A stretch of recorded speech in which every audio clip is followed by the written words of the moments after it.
Guys এই ভিডিওটা দেখে বুঝলাম ছেলেরা কেন বিয়ের আগে সুখে থাকে এবং বিয়ের পর কি এমন হয় যে অসুখে থাকে। সঠিক বলেছেন। আসসালামু আলাইকুম গাইস, কেমন আছো তোমরা? বিনোদন জগতের নতুন একটা ভিডিওতে হাজির হয়ে গেলাম আমরা। গাইস আজকের ভিডিওতে অস্থির বাঙালিদের এমন কিছু ভিডিও এবং তারই সাথে ঈদের এমন কিছু ফানি ভিডিও দেখতে চলেছি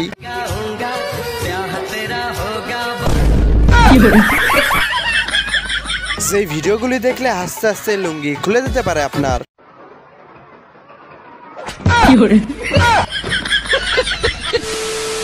এক একটা শার্টের দাম 400-500 টাকা। বলেন কি? আর না কিনতে পারলেই বস্তি কাকা।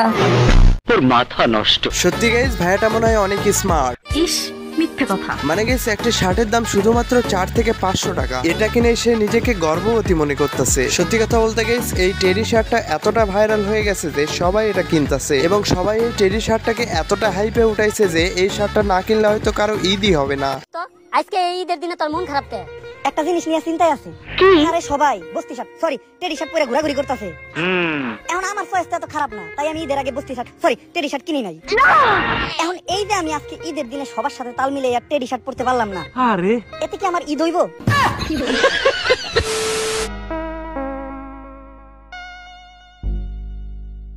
কি সুন্দর। আহা আমি পারি না আর পারি না। গাইস সবার ভিতরে লজ্জা থাকা ভালো, বাট এতটাই লজ্জা বিপজ্জনক হতে পারে। বাট গাইস আমি এটা ভাবতেছি যদি কখনো এদের বিয়ে হয় তাহলে বাসর রাতে এদের অবস্থা কি হবে? আমারও বিবাহের আলাপ চলতেছে।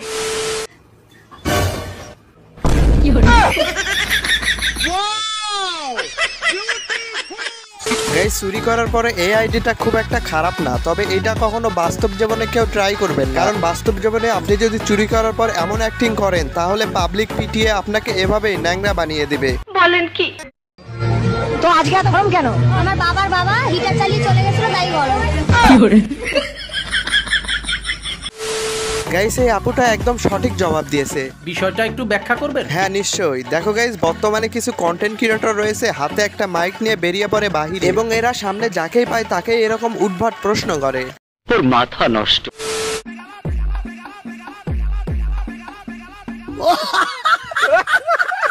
গাইস সব বোরকাওয়ালি মেয়েকে দেখেই পাগল হবেন, কারণ বর্তমানে মেয়েরা বোরকার নিচে খ্যামটা নাচ দেখায়। কারণ গাইস আপনারা তো এই কথা শুনেছেন, ডোন্ট জাজ এ বুক বাই এ কভার।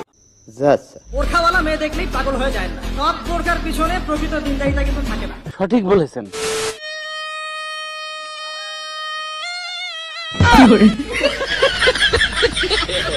এই ভিডিওটা দেখে প্রথমে ভয় পেয়ে গেছিলাম, আশা করছিলাম হয়তো কোনো সাপ বেরিয়ে আসবে, বাট লাস্টে দেখে সাপের গর্ত খুঁড়তে গিয়ে কেঁচো বেরিয়ে আসলো।